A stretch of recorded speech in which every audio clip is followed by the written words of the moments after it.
Hi everyone, Hawaii Fabo here with a little update on the tank. We finally got moved and set up, so I was able to take a day and work on the tank, and I got quite a bit done actually, so a little bit to show you guys. We got the Reef keeper set up over here next to the router, and that's actually a solid blue light even though it's showing as white on the video. What that's telling me is that the Reef Keeper is synced to the Radions and to EcoSmart Live as well. So I was able to go on the wife's iPad and install EcoSmart Live and control the Radions through the app on the iPad, as well as on the website online as well. And I also have a link for the EcoSmart Android beta software as well, so I'm going to try that out on my phone maybe in the next couple of days or so. But yeah, getting the Reef Keeper up was a big milestone for me personally. I don't have the lights configured or anything like that, they're just turned on for the sake of the video so I can show you guys how it looks. I think it looks quite good. You also see that we've got the Vortec MP40s set up. You'll notice that one is higher than the other one. And as we come around the side here, you'll also notice they're at different depths with regards to front to back.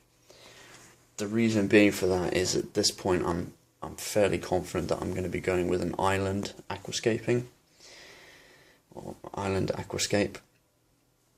And so because of that, I want to have water flowing on both sides of the island, front and back. I'm not going to be doing a wall or anything like that on the back of the tank. I don't like that. It creates too many dead spots, too many places for algae to grow. I like to be able to keep the glass clean, so I like to be able to access all sides of the glass. Even if we don't necessarily go with an island, I think maybe 2 islands on the left and right, you can still get away with that with the pump set up the way that they are. So one way or another, we're going to make it look nice. So far as the electric stuff goes and control panel and things like that, well, this is it for right now. It's a bit of a mess. I haven't done anything so far as any proper cable management. It's just been a question of get everything connected up to the stand and down up in the canopy, and then just get it over to this side. So I'll worry about tidying it up later and making it look nice. For right now though, this is a 3 foot by 2 foot piece of plyboard that I got from Home Depot. It was already finished, so it was quite smooth, didn't need to sand it or anything, and I just painted it black. 2 coats of black, did the job nicely. And so on this we have, over here we have the 2 Radion power supplies. We have the battery backup for the 2 Vortex. We have 3 APC surge protectors, each with 8 sockets on them. Not even going to come close to using all of them, but I figured I'd put them all on there anyway, just for fun.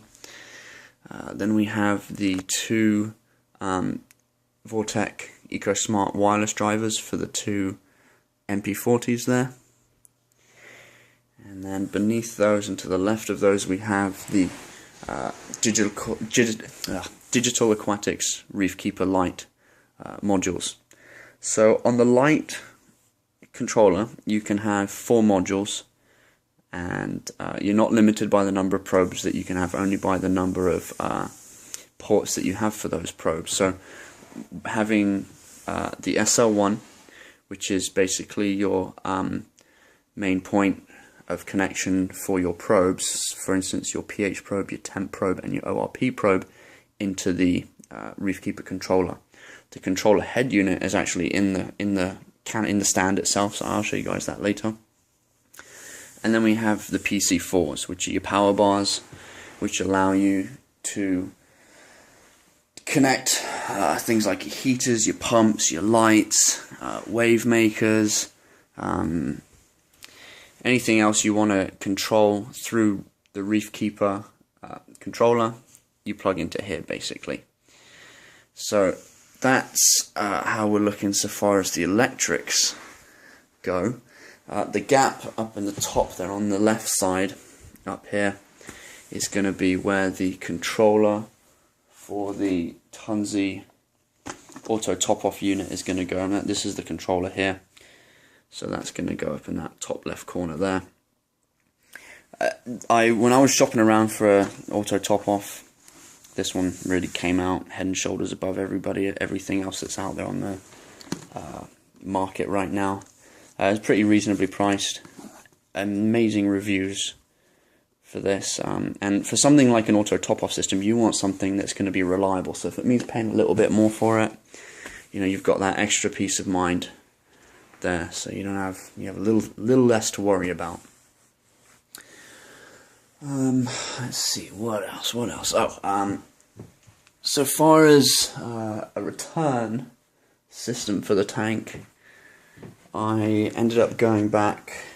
I was going to do lock line originally, but in the end I decided to go for a C-swell, and this is the 3/4 inch unit.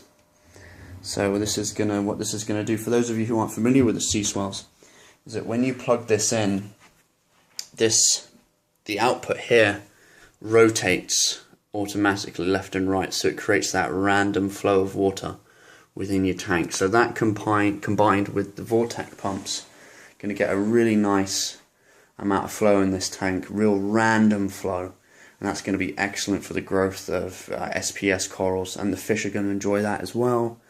It's going to be, again, less of a chance of dead spots, so therefore less of a chance of algae build-up, less of a chance of diatrus and things like that. So just, every little helps really. So this guy, you can Google it, you can look at it on YouTube. They really are awesome pieces of equipment. Oh, while I have you guys here, I also have my RODI kit as well. We went with the 6-stage unit from Bog Reef Supply, as some of you guys can tell.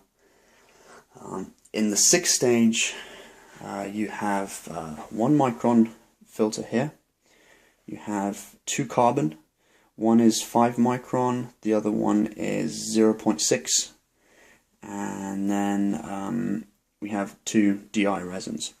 Now this is the deluxe unit. So with that you get a filter monitor as well. You also get a pressure gauge, which is an oil-based pressure gauge instead of air, and you get a digital dual TDS meter. This one is the 75 gallon per day unit. I did think about getting the 150 gallon unit upgrade membrane, but the problem with that is that you need to have, I believe it's around 50 psi of water pressure, and I can't guarantee that within this particular apartment. So that's something that's maybe looked at further down the line if I ever need it. But I got this with the mindset of that I'm never going to buy another RODI unit again. When I buy a house in a couple of years' time, I definitely tend to have a bigger tank, so it'll be this RODI unit along with hopefully the upgrade kit that will allow me to do that. So when I got this with the mindset of never buying another one again, or not in the least the distant future anyway. Another feature of the deluxe kit that you get is they provide you with I think it's like 6 adapters for connecting up your RODI kit to your internal plumbing. So I'm not going to go through all the adapters. You guys can look on Bog Reef Supply for those, but this is the one I went with, the one for the tap. And all you do is you flip the handle or the tap, and then you turn this guy, and this will direct the water either through the nozzle for the output for the RDI or back through the sink normally. So just don't get the two mixed up. That's my recommendation for you on that one. Lastly, I just want to show you guys a couple things under the hood. Now that we've got the sump pretty much done, and I've been able to get some of the stuff that I needed to get done completed. Starting off in the main chamber, we have a wave circulator, a water circulator pump. This is actually a Coralia Hydor Evo 1050. So I'm going to raise it up just a little bit and then point it down towards the bottom, because I don't, basically it's there because it's a large chamber. I don't want water settling in there, or sediment settling I should say. So just something to keep the water moving so we don't have any stagnant points within the sump, because it's quite a large chamber, and it's going to be large enough, I think, for me to maybe store some live rock in there as well, just to kickstart off that the bio side of things with regards to filtration. The skimmer cup is off for right now, just because it's a pain to take it on and off of the skimmer. What I'm going to be doing with this, guys, I'm going to actually set it up so that I have it overflows into a collection bucket around the back of the tank. So that's off for right now. We got the two Eheim 100-watt heaters. These guys are in here because, well, kind of speaks for itself really. You've got the water is going to flow down through this baffle, underneath this guy, and back over and around. So they're in a high flow area where they're going to get maximum contact to the water. So a lot of places where, a lot of the time when you see heaters getting placed, they're just off to the side, along the sidewall, or they're running on the bottom of a chamber. That's fine, but they're not going to get the contact time that they really truly need to heat that water to the desired temperature. So here, any water that transfers through here is going to get a maximum contact time to those heaters. And I'm actually even going to add a third one, and I'm going to try and add it along here. If I can't get it on there, which I think is a bit of a long shot personally, then I'm going to put it in the first chamber of the refugium, but I'll show you guys that in a minute. To the skimmer side of things, you see we got the Mag 9 in, which is good, and I just need to get the threaded female 3/4 inch fitting, barb fitting, that's going to fit onto this guy, that will allow me to connect it up with some flexi tubing, and then we're done so far as that goes for the skimmer wise anyway. You guys have seen the plumbing if you've seen my last video, but just for those of you who haven't, I have is 1.5 inch bulkhead on the refugium side and this side, and then we have a union valve, and all schedule 80 as well. Coming over to the refugium side, and this is the chamber I was saying where I might put the third heater. So I would probably see if I can run it either on the floor if I have to, but ideally I'd like to run it running parallel to the entry point into the main refugium compartment. So we'll see if that's doable. We got the probe, or probe holder, with the temp probe and the pH probe for the Reef Keeper, and then we have a holder here for the dosing tubes and the auto top off tube as well.